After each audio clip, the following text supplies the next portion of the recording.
Hello friends, welcome to my channel. Friends, AP triple ఐటీకి సంబంధించి మనకి చాలామంది అయితే కట్ ఆఫ్ ఎలా ఉంటుంది అని వీడియో అయితే చేయమంటున్నారు. ఆల్రెడీ నేను చాలాసార్లు చెప్పాను. సో మళ్ళీ మీకు ఈ వీడియోలో ఒకసారి అయితే చెప్తాను. మనకి OC, BC, SC, ST, EWS ఎవరికి ఎన్ని మార్క్స్ వస్తే సీట్ వచ్చే అవకాశం ఉంటుంది గవర్నమెంట్ స్కూల్ స్టూడెంట్స్కి, ప్రైవేట్ స్కూల్ స్టూడెంట్స్కి. అలాగే 550+ ఉన్న వాళ్ళందరికీ ఛాన్స్ ఉంటుందా, మరి 550 కన్నా తక్కువ ఉన్న వాళ్ళకి అసలు ఛాన్సే ఉండదా అని కూడా చాలామంది అడుగుతున్నారు. సో మరి ఫస్ట్ పేజ్ కట్ ఆఫ్ ఎలా ఉండొచ్చు, అలాగే సీట్ అనేది మనకి సెకండ్ పేజ్లో అలాగే లేదంటే థర్డ్ పేజ్లో అయినా సరే మిగతా వారందరికి వస్తుందా అని కూడా చాలామందికి డౌట్ ఉంది కదా. ఈ వీడియోలో అన్ని డౌట్స్ క్లియర్ చేస్తాను. వీడియోని అయితే అక్కడ స్కిప్ చేయకుండా వినండి. ఫ్రెండ్స్, మనకి లాస్ట్ డేట్ అయితే అయిపోయింది కదా అప్లికేషను. టోటల్గా మనకి 48,800+ అయితే అప్లికేషన్స్ వచ్చాయి కదా. మరి లాస్ట్ ఇయర్ కన్నా మనకి ఒక 4,000 అప్లికేషన్స్ అలా అయితే తగ్గాయి. కానీ అలా అని పోటీ తగ్గుతుందా అంటే లాస్ట్ ఇయర్ కన్నా చాలామందికి ఎక్కువ మార్క్స్ కూడా వచ్చాయి. అందరికీ మ్యాక్సిమం 580, 590+లోనే వచ్చాయి చాలా వరకు. సో ఎక్కువ మెంబర్స్ అయితే 580, 570లో ఉన్నారు. సో మరి వాళ్ళందరిని దాటుకొని మిగతా వరకు అయితే మనకి సీట్ రావడానికి చాలా తక్కువ ఛాన్స్ ఉంటుంది కదా. అలాగే ఒకవేళ మీకు ఫస్ట్ పేజ్లో సీట్ రాకపోయినా సెకండ్ పేజ్లో, థర్డ్ పేజ్లో అయినా కొంతమందికి వచ్చే అవకాశం ఉంటుందండి. ఇది అందరికీ కాదు, కొంతమందికి మాత్రమే. అలాగే మరి ప్రైవేట్ స్కూల్ స్టూడెంట్స్కి అసలు సీట్స్ ఇస్తారా లేదనే డౌట్ కూడా అడుగుతున్నారు కదా. ఫస్ట్ పేజ్లో అయితే మనకి 283 మందికి అయితే ప్రైవేట్ స్కూల్ స్టూడెంట్స్కి అలా వచ్చాయి. అలాగే సెకండ్ పేజు, మొత్తం థర్డ్ పేజు అన్నీ కలుపుకొని అయితే మనకి మ్యాక్సిమం ఒక 500 to 600 దగ్గరలో అయితే ప్రైవేట్ స్కూల్ స్టూడెంట్స్ కూడా సీట్స్ అయితే ఇవ్వడం జరిగింది. మరి గవర్నమెంట్ స్కూల్ స్టూడెంట్స్కి మిగతా సీట్స్ అన్నీ ఇస్తారు. మనకి టోటల్గా 4,400 సీట్స్ ఉన్నాయి కదా. 3,700+ అలా అయితే మనకి ఫస్ట్ పేజ్లో అయితే ఇచ్చారు. చాలామంది జాయిన్ అవ్వన వాళ్ళు కూడా ఉంటారు కదా. సెకండ్ పేజ్లో సీట్స్ మిగిలిపోయినవి, మిగతావి థర్డ్ పేజ్లో అయితే సెకండ్ పేజ్లో అయితే ఫిల్ చేయడం జరిగింది. సో మరి లాస్ట్ ఇయర్ అయితే మనకి ప్రైవేట్ స్కూల్ స్టూడెంట్స్కి, గవర్నమెంట్ స్కూల్ స్టూడెంట్స్కి, న్యూస్ వీడ్లో గవర్నమెంట్ స్కూల్ స్టూడెంట్స్కి 997, ప్రైవేట్ స్కూల్ స్టూడెంట్కి 13 మెంబర్స్కి మాత్రమే వచ్చాయి. ఎక్కువగా ఒంగోలు మాత్రం 127 మందికి ప్రైవేట్ స్కూల్ స్టూడెంట్స్కి అయితే వచ్చాయి. మరి ఇప్పుడు కట్ ఆఫ్ చూద్దాం. మనకి ఓపెన్ కేటగిరీ, ఓసీ అంటే ఓపెన్ కేటగిరీ కదా. ఓసీ ఏయూ రీజియన్కి అయితే మనకి 590+లో ఉంటే ఖచ్చితంగా వస్తుందండి. అదే ఎస్వి రీజియన్కి అయితే 591 లేదంటే 590+ అలా ఉంటే వచ్చేస్తుంది. అది నేను చెప్తున్నాను కదా. మీకు ఒకవేళ ఇప్పుడు చెప్పిన వాళ్ళకి ఫస్ట్ పేజ్లో రాకపోయినా సెకండ్ పేజ్లో అయినా కన్ఫామ్గా వస్తుంది. అంటే ఇప్పుడు మీకు 590 ఎవరికి వచ్చేస్తాయనే డౌట్ అయితే ఉండొచ్చు. ప్రైవేట్ స్కూల్ స్టూడెంట్స్కి కొంతమందికి వచ్చాయి, అలాగే గవర్నమెంట్ స్కూల్ స్టూడెంట్స్ కూడా కొంతమందికి వచ్చాయి. ఒకవేళ మీకు గవర్నమెంట్ స్కూల్ స్టూడెంట్స్ అయితే 10th మీకు 570 వచ్చాయనుకోండి, మీకు 24 యాడ్ చేస్తారు కదా, 594 అలా అవుతాయి అన్నమాట 570 వచ్చిన వాళ్ళకి. అలా మీకు 590 క్రాస్ చేసేస్తారు కాబట్టి మీకు సీట్ అనేది కన్ఫర్మ్ అయిపోతుందన్నమాట. మీకు 10th వచ్చిన మార్క్స్కి 24 యాడ్ చేసుకోండి. ఇప్పుడు నేను చెప్పిన మార్క్స్ వస్తే మీరు సేఫ్ జోన్లో ఉన్నట్లే. అలాగే బీసీఏ స్టూడెంట్స్కి ఏయూ రీజన్కి అయితే 590+ రావాలి. ఎస్వి కూడా 590 లేదా 590+ రావాలి. బీసీబీకి అయితే 590+ రావాలి ఏయూ రీజన్. ఎస్వి రీజన్ కూడా 590. బీసీసీకి అయితే 575+ రావాలి.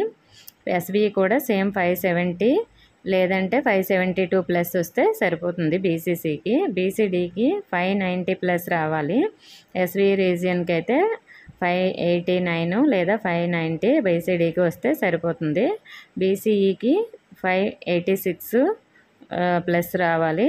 ఎస్వికి అయితే 590+ అయితే రావాలి. అలాగే ఎస్సీ క్యాస్ట్కి అయితే 585+ లేదంటే ఎస్వి రీజియన్ అయితే 586 లేదా 585+ ఉంటే సరిపోతుంది, సేఫ్ జోన్లో ఉన్నట్లే. అలాగే ఎస్టీ క్యాస్ట్ వాళ్ళకైతే 575+, అలాగే ఎస్వి రీజియన్ అయితే 578+ అలా ఉండాలి.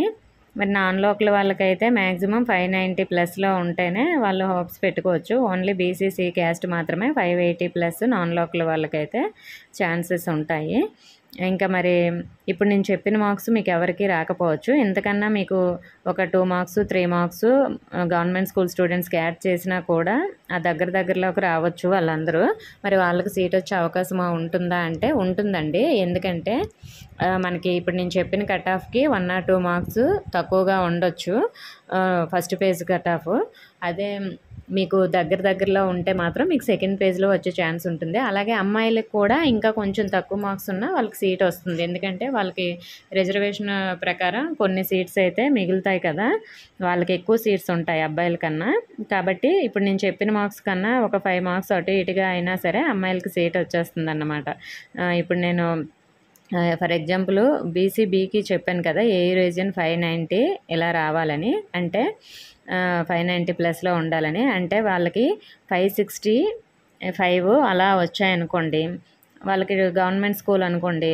అప్పుడు వాళ్ళకి మార్క్స్ యాడ్ చేస్తే 580 5+ దాటుతాయి కదా! 590 దగ్గరలో ఉంటారు కాబట్టి అమ్మాయి అయ్యుంటే మాత్రం వాళ్ళకి ఖచ్చితంగా సీట్ వచ్చేస్తుందన్నమాట. అలాగే అబ్బాయిలు అడగొచ్చు. మాకు కూడా 565 వచ్చాయి మేడం. మాకు మార్క్స్ యాడ్ చేసిన తర్వాత 589 అలా వస్తున్నాయి. మాకు రాదా అంటే రావచ్చండి. మీకు ఫస్ట్ పేజ్‌లోనే రావచ్చు. లేదంటే సెకండ్ ఆర్ థర్డ్ పేజ్‌లో అయినా ఖచ్చితంగా రావచ్చు. రాదని ఏమీ లేదు. సో మరి కాబట్టి మీరు దగ్గరలో ఉంటే మీకు 24 మార్క్స్ యాడ్ చేసిన తర్వాత 585 ప్లస్‌లో ఉన్నారంటే మీరు సెకండ్ లేదా థర్డ్ పేజ్‌కి అయినా సరే హోప్స్ పెట్టుకోవచ్చు. లేదు మేము 24 యాడ్ చేసాక కూడా మాకు 580 లోపే ఉన్నాయి అనుకుంటే మాత్రం చాలా తక్కువ ఛాన్సెస్ ఉంటాయి. అందుకే మీకు 550, 55 ప్లస్‌లో ఉన్నారు అనుకుంటే మాత్రం కొంచెం హోప్స్ పెట్టుకోవచ్చు. 550 లోపు ఉన్న వాళ్ళే ఎవరు పెట్టుకోకూడదా అంటే ఎస్టీ క్యాస్టు, బీసీసీ క్యాస్టు అలా ఉన్న వాళ్ళైతే అలా కొంతమంది బీసీఈ కూడా కొంచెం కట్ ఆఫ్ తగ్గుతుంది. వాళ్ళు కూడా కొంచెం హోప్స్ పెట్టుకోవచ్చు. కనీసం సెకండ్ లేదా థర్డ్ పేజ్‌లో అయినా వస్తుందేమోనని. అందరికీ రాదు. బీసీడీ అయితే ఇంకా 550 లోపు ఉన్న వాళ్ళకి చాలా అంటే చాలా కష్టమే. కానీ గవర్నమెంట్ స్కూల్ స్టూడెంట్స్ అమ్మాయి అయ్యి ఉంటే మాత్రం వెయిట్ చేయండి. మీకు ఏమైనా ఛాన్స్ ఉంటే ఉంటుంది. నేను ఇప్పుడు చెప్పిన కట్ ఆఫ్‌కి మీరు దగ్గరగా ఉంటే మీరు సేఫ్ జోన్‌లో ఉన్నట్లే. అంతకన్నా బాగా తక్కువగా ఉంటే ఒక 10 మార్క్స్ అలా తక్కువగా ఉంటే మాత్రం మీరు ఎక్కువగా హోప్స్ పెట్టుకోవద్దు. ఎందుకంటే రాకపోతే మళ్ళీ బాధపడాల్సి ఉంటుంది. ఫస్ట్ పేజ్‌లో రానంత మాత్రాన మీరు ఎవరు బాధపడొద్దు. మనకి సెకండ్ పేజ్‌కి సీట్స్ మిగలొచ్చు. అప్పుడైతే మీకు వచ్చే ఛాన్స్ ఉంటుంది. కానీ సెకండ్ పేజ్‌లో మనకి చాలా తక్కువ మెంబర్స్‌కి అయితే సీట్స్ అనేవి మిగులుతాయండి క్యాస్ట్ వైజ్‌గా. ఏ క్యాస్ట్‌లో మిగిలిన సీట్లు వాళ్ళకే ఇస్తారు. ఏ రీజియన్లో మిగిలినవి ఆ రీజియన్ వాళ్ళకే ఇస్తారు. సో మ్యాక్సిమం మనకి సెకండ్ పేజ్‌లో మిగిలితే ఒక 400-500 మిగలొచ్చు. అంతకన్నా తక్కువ కూడా మిగలొచ్చు. సో అంతకన్నా ఎక్కువ కూడా మిగలొచ్చు అన్నమాట. సో ఇలా ఉంటుంది. ఎక్కువగా అంటే మరీ ఎక్కువగా మనకి 1000 అలా మిగిలిపోవు. 500-600 ఇంకా బాగా హైయెస్ట్ అయితే 700 వరకు ఉంటాయి సెకండ్ పేజ్‌లో. అలాగే మీరు ప్రైవేట్ స్కూల్ స్టూడెంట్స్ అనుకోండి. నేను ఇప్పుడు చెప్పిన మార్క్స్ మీకు అలా వచ్చి ఉండాలి. మీకు ఎందుకంటే మార్క్స్ యాడ్ చేయరు కాబట్టి మీకు అంతకన్నా తక్కువ ఉంటే మాత్రం ఇంకా ఎదురు చూడడం వేస్ట్ అనే అనుకోవాలి. ఓకే ఫ్రెండ్స్, మీకు ఇంకా ఏమైనా డౌట్స్ ఉంటే కామెంట్ చేయండి. ఇన్ఫర్మేషన్ నచ్చితే వీడియోని తప్పకుండా లైక్ చేసి మీ ఫ్రెండ్స్కి కూడా షేర్ చేయండి. కొత్తగా మన ఛానల్ చూస్తున్న వారు సబ్స్క్రైబ్ చేసుకొని పక్కన ఉన్న బెల్ ఐకాన్ ఆల్ అనే ఆప్షన్లో పెట్టుకోండి. Thank you for watching.